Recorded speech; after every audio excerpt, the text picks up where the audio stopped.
नमस्कार, स्वागत है आप सभी का अभय न्यूज के 12 जनवरी बुधवार शाम के बुलेटिन में। मैं हूं आपके साथ सिमरन तिवारी। चलिए देखते हैं आज दिन भर की कुछ खास सुर्खियां। इस बुलेटिन के प्रायोजक हैं आर के निवास बाय आर के डेवलपर्स। शानदार घर खरीदें अब अपने बजट में। पूरे देश में हिंदुत्व को एक करने के लिए भले ही माहौल बनाया जा रहा हो, लेकिन साधु संत खुद एक नहीं हो पा रहे हैं। उन्होंने खुद को शैव और वैष्णवों में बांट डाला है। 2 दिन पहले वैष्णव अखाड़ों ने अपना रामा दल बनाया तो बुधवार को शैव अखाड़ों ने शंभू दल सन्यासी मंडल बना डाला। संतों के बीच चल रही राजनीतिक रस्साकशी से शहरवासी खुद भौचक है। शिप्रा की पवित्रता को लेकर एक मंच पर आए साधु संत अपने वर्चस्व के लिए 2 भागों में बंट गए हैं। परमहंस अवधेशपुरी जी के बहिष्कार से शुरू हुए संतों की राजनीति के बाद वैष्णव संतों ने खुद को अलग कर लिया था। 2 दिन पहले अंकपात क्षेत्र के एक आश्रम में मीटिंग कर उन्होंने रामा दल के गठन की घोषणा की और बुधवार को इसका जवाब शैव अखाड़ों की तरफ से आया। शैव अखाड़ों ने श्री पंचायती निरंजनी अखाड़े में बैठक की और इसमें शंभू दल सन्यासी मंडल का गठन किया गया। इसमें अवधेशपुरी जी के बहिष्कार को भी समाप्त कर दिया गया। 4 धाम मंदिर के अधिष्ठाता और महामंडलेश्वर शांति स्वरूपानंद जी ने कहा कि संत व्यक्तिगत सोच नहीं रखते, संतों का काम समाज के सामने रखना है। ऐसे में किसी के बहिष्कार का सवाल ही नहीं उठता। अब समाज ही एक दूसरे को बहिष्कृत नहीं करते तो हम तो संत हैं। ऐसे में एक अच्छा संदेश देने के लिए सारा बहिष्कार समाप्त कर दिया है। हम अपनी व्यक्तिगत कोई सोच रखते नहीं है। समाज में अच्छा संदेश जाए, समाज में साधुओं के प्रति आस्था जगे, ऐसे हमारा आचरण हो, ऐसा हमारा वक्तव्य हो, ये ज़्यादा अच्छा है। ये निष्कासन आदि की परंपरा ये तो राजनीति आदि के क्षेत्रों में हो तो बहुत ठीक है, वहाँ तो उचित लगता है। आजकल तो समाजें भी एक दूसरे को बहिष्कृत नहीं कर रही हैं, पर साधु समाज इस तरह के कोई काम करें तो वो हिंदू समाज में एक अच्छा संदेश नहीं जा रहा। उसके कारण हिंदू समाज ये सोच रहा है कि भाई अब ये साधु ही आपस में लड़ झगड़ रहे हैं, ये हमें क्या शांति और इकट्ठे होने का संदेश देंगे।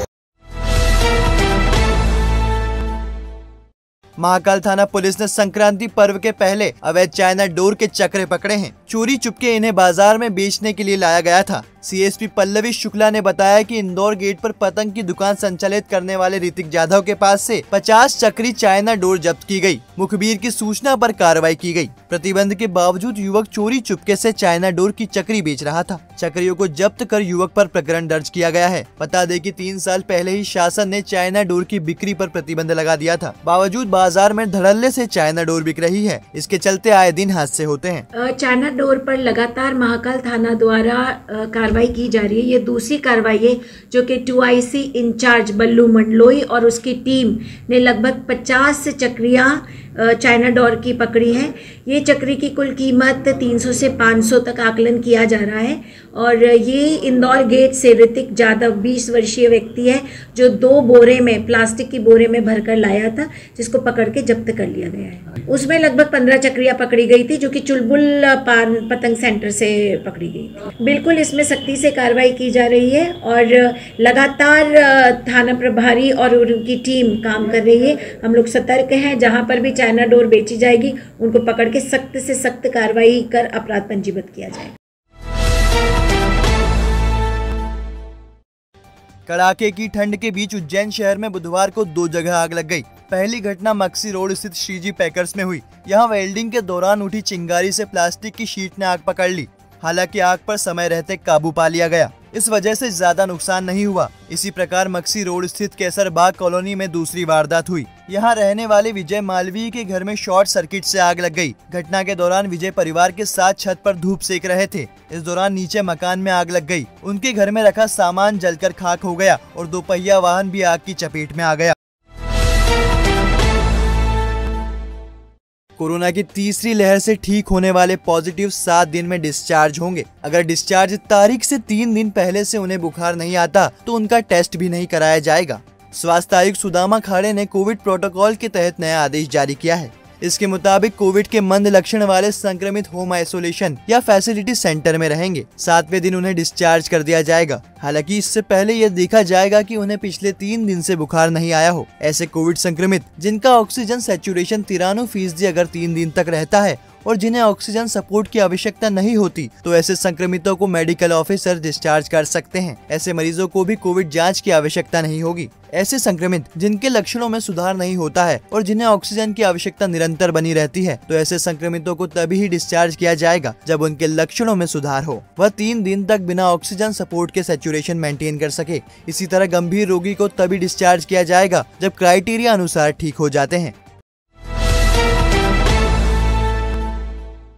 उज्जैन जिले में कोरोना की तीसरी लहर आ चुकी है। इसके आंकड़े अब डराने लगे हैं। अगर आंकड़ों की बात करें तो जिले में 17,000% की दर से 11 दिनों में कोरोना मरीज बढ़े हैं। 1 जनवरी से अब तक रोजाना कोरोना पॉजिटिव आने वाले मरीजों की संख्या बढ़कर 1 से 170 हो गई है, जिसके चलते अंदाजा लगाया जा सकता है कि आम जन को सतर्क रहने की कितनी जरूरत है, क्योंकि विशेषज्ञों के अनुसार कोरोना की तीसरी लहर सबसे ज्यादा बच्चों और बीमार बुजुर्गों को ही प्रभावित करेगी।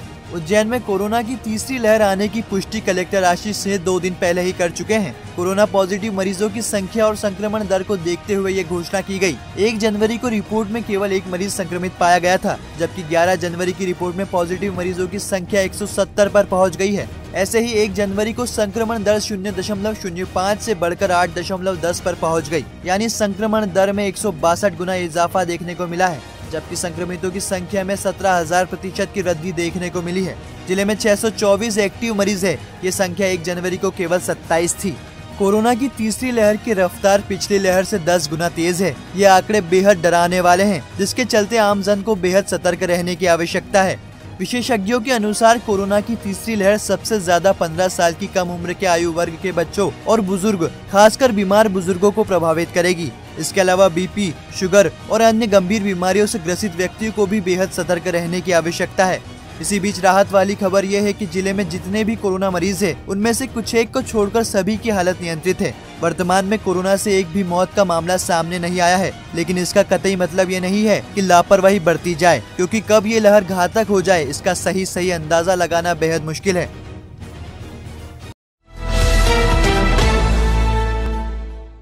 एनडीआरएफ की 11 सदस्यीय टीम ने निगम कर्मचारियों को रामघाट पर प्रशिक्षण दिया। कमांडर राजेश कुमार मीणा के नेतृत्व में हर आपदा से निपटने वाली टीम ने निगम कर्मचारियों को बचाव के तरीके बताए। नगर निगम की 50 प्रशिक्षु प्रशिक्षण में शामिल हुए। इस दौरान उन्हें आपदा के दौरान राहत एवं बचाव कार्य की ट्रेनिंग दी गई। प्रशिक्षक राजेश कुमार मीणा ने बताया कि 3 दिन का प्रशिक्षण दिया गया। इसमें बाढ़ के दौरान बचाव कैसे किया जाए यह बताया। इसमें जैकेट बनाने से लेकर लोगों को बचाने तक की ट्रेनिंग दी गई। मीणा ने बताया कि निगम कर्मियों ने बहुत ही अच्छे तरीके से प्रशिक्षण हासिल किया। हम डिजास्टर संबंधित ट्रेनिंग दे रहे हैं, जिसमें इनका 3 दिन का सेशन रखा गया है। पहले दिन हमने इनको सीपीआर, एफबीओ और ब्लड कंट्रोल इनके बारे में बताया था। दूसरे दिन जैसे अर्थक्वेक आ जाता है, उस टाइम कोलैप्स स्ट्रक्चर हो जाता है, उस टाइम किस तरह से विक्टिम को निकाला जाता है, किस तरह से शिफ्ट किया जाता है, उसके बारे में ट्रेनिंग दी गई। और आज तीसरे दिन हम यहाँ पे सिपरा नदी के किनारे इनको फ्लड के बारे में ट्रेनिंग दे रहे हैं कि फ्लड प्रोन एरिया में अगर आप जाते हो तो किस तरह से आप ड्राई रेस्क्यू कर सकते हो। अगर आपको तैरना नहीं आता तो नॉन कॉन्टैक्ट से, जैसे आपके पास कोई रस्सी है या बम्बू है, तो उसको पकड़ा के आप उसका रेस्क्यू करके उसको निकाल सकते हो। अगर आपको तैरना आता तो उसको भी आप रेस्क्यू कर सकते हैं। तो उसकी अलग अलग टेक्निक हम इनको यहाँ सिखाए हैं। इस बार मकर संक्रांति 2 दिन रहेगी। 14 और 15 जनवरी को पर्व मनाया जाएगा। यूँ तो मकर संक्रांति के स्नान पर प्रशासन ने प्रतिबंध लगा दिया है, बावजूद व्यवस्था के लिए अफसरों की ड्यूटी तय कर दी है। अफसरों को घाटों पर मुस्तैद रहने के निर्देश दिए गए हैं। इसके साथ ही कोरोना प्रोटोकॉल का पालन भी सख्ती से कराने का कहा है। उज्जैन में घाट और मंदिरों की व्यवस्था एसडीएम संजीव साहू देखेंगे, जबकि घटिया क्षेत्र में आने वाले घाट और मंदिरों की व्यवस्था की जिम्मेदारी एसडीएम वीरेंद्र सिंह दांगी को सौंपी गई है। श्री महाकालेश्वर मंदिर की सभी व्यवस्थाओं की जिम्मेदारी मंदिर प्रबंध समिति प्रशासक गणेश धाकड़ की होगी। स्वामी विवेकानंद के आदर्शों का भारत बनाने का संकल्प बुधवार को लिया गया। माधव कॉलेज परिसर में स्वामी विवेकानंद जी की प्रतिमा का अनावरण किया गया। इस दौरान नए कमरों का भूमि पूजन भी किया गया। अनावरण कार्यक्रम के अतिथि कैबिनेट मंत्री मोहन यादव थे। इस दौरान 6 नए कमरों के लिए भूमि पूजन भी किया गया। यादव ने कहा कि प्रदेश में बैकलॉग पदों पर भर्ती की प्रक्रिया इसी साल शुरू की जाएगी। तहसील स्तर पर एक कॉलेज को उत्कृष्ट बनाया जाएगा। सारस्वत अतिथि चेतस सुखाड़िया ने कहा, स्वामी विवेकानंद जी देशभक्त सन्यासी थे, वह हमारे आदर्श हैं। विधायक पारस जैन ने कहा कि स्वामी विवेकानंद ने कहा है कि हमारा जीवन पानी के बुलबुले समान है, इसलिए हमें अच्छा काम हमेशा करना चाहिए। कार्यक्रम में 3,86,00,000 की कीमत से बनने वाले 6 कमरों के लिए भूमि पूजन किया गया। इस दौरान अतिथियों का स्वागत प्राचार्य जवाहरलाल बरमैया ने किया। आभार डॉक्टर कल्पना उपाध्याय ने माना। 15 से 18 साल के बच्चों को हर हाल में वैक्सीनेशन का डोज तेजी से देने के आदेश कलेक्टर ने दिए हैं। इसके लिए सरकारी और निजी स्कूल के प्राचार्यों से कहा है कि वह वैक्सीनेशन से बचे बच्चों को तेजी से डोज लगवाए। इसके साथ ही उन बच्चों के डोज पर फोकस करें जो शाला छोड़ चुके हैं। कलेक्टर ने प्राचार्यों से कहा है कि विद्यार्थियों की सूची बनाकर वैक्सीनेशन सुनिश्चित करें। शहर की विभिन्न मस्जिदों में लगे लाउड स्पीकर से हो रहे ध्वनि प्रदूषण के खिलाफ वकीलों ने मोर्चा खोल दिया है। वकीलों ने इस संबंध में कोठी पैलेस पर संभागायुक्त संदीप यादव को ज्ञापन सौंपा। इसमें लाउड स्पीकरों के इस्तेमाल पर रोक लगाने की मांग की गई। एडवोकेट लोकेंद्र मेहता ने बताया कि मस्जिदों में बिना अनुमति के लाउड स्पीकर का उपयोग किया जा रहा है, इससे ध्वनि प्रदूषण हो रहा है, इसका जनमानस पर मानसिक असर पड़ रहा है। लाउड स्पीकर के उपयोग पर प्रतिबंध लगाने की मांग की गई। इस दौरान अभिभाषक आशीष सोलंकी, सुनील चौहान, प्रवीण कुमार, घनश्याम बारोट, शिवेंद्र तिवारी, मिश्रीलाल चौधरी सहित अन्य अभिभाषक मौजूद थे। माननीय राष्ट्रपति जी को के नाम पर हमने ज्ञापन दिया, माननीय संभागायुक्त महोदय जी को। उसके अंदर मस्जिदों में जिस प्रकार से ध्वनि के प्रदूषण होता है, ध्वनि के अंतर्गत जो 5 टाइम की नमाज पढ़ी जाती है और लाउड स्पीकर के द्वारा जो तेज़ आवाज़ में उसकी जो ध्वनि बच्चों के कानों में, बड़ों के कानों में, और कोरोना को देखते हुए जिस टाइप से ऑनलाइन एजुकेशन पढ़ाई हो रही है उसी में भी बाधा हो रही है। उसी को देखते हुए अगर शासन इस ओर अगर कदम नहीं उठाता है तो हम सभी अभिभाषकगण एक जनहित में याचिका दायर करेंगे और इस हेतु हम आंदोलन करने के लिए क्रमबद्ध हैं। देश को नई राह दिखाने वाले स्वामी विवेकानंद जी की जयंती यानी युवा दिवस पर शहर में 2 रोजगार मेले का आयोजन किया गया। हरी फाटक स्थित हाट बाजार में लगे रोजगार मेले में 17 कंपनियों ने भागीदारी की और 700 से अधिक आवेदकों में से करीब 100 का चयन किया गया। मेले में 10वीं से लेकर ग्रेजुएट पास आउट विद्यार्थियों ने भाग लिया। रोजगार मेले के साथ ही कालिदास अकादमी में स्वरोजगार मेला भी आयोजित किया गया। इसमें बैंकों ने लोन योजनाओं के लिए मिले आवेदनों को मंजूरी दी। अभी तक इस रोजगार मेले में 17 कंपनियां आ चुकी हैं और लगभग 550 बच्चों ने अपना रजिस्ट्रेशन करवाया है। संभावना है कि 800 साढ़े 800 बच्चे आ जाएंगे। शाम तक का समय है, 3 बजे तक का टाइम रखा गया है मेले का। और अब खबरें दे दनादन। कमरी मार्ग स्थित शहंशाह मालवा हजरत अरजानी शाह दुल्हा के आस्थाने पर चादर पेश कर महामारी से मुक्ति तथा अमन चैन की दुआ की गई। इस दौरान सूफियाना कव्वाली की महफिल भी सजी। मकर संक्रांति पर्व के क्रम में अपर आयुक्त ने रामघाट क्षेत्र का निरीक्षण किया। नदी क्षेत्र में रस्सी लगाने, निर्माल्य जाली लगाने के साथ ही घाटों की रंगाई पुताई के निर्देश दिए गए। नगर पालिक निगम की सहयोगी संस्था ओम साई विजन के सदस्यों ने भरतपुरी चौराहा पर रेड लाइट पर वाहन चालकों से इंजन बंद करने का निवेदन किया ताकि वायु प्रदूषण एवं पेट्रोल की खपत कम की जा सके। टेनिस हॉल और एक्यूप्रेशर ट्रैक का लोकार्पण गुरुवार को दोपहर 2 बजे 32वीं बटालियन में किया जाएगा। कैबिनेट मंत्री मोहन यादव के मुख्य आतिथ्य में कार्यक्रम होगा। अध्यक्षता भाजपा अध्यक्ष विवेक जोशी करेंगे।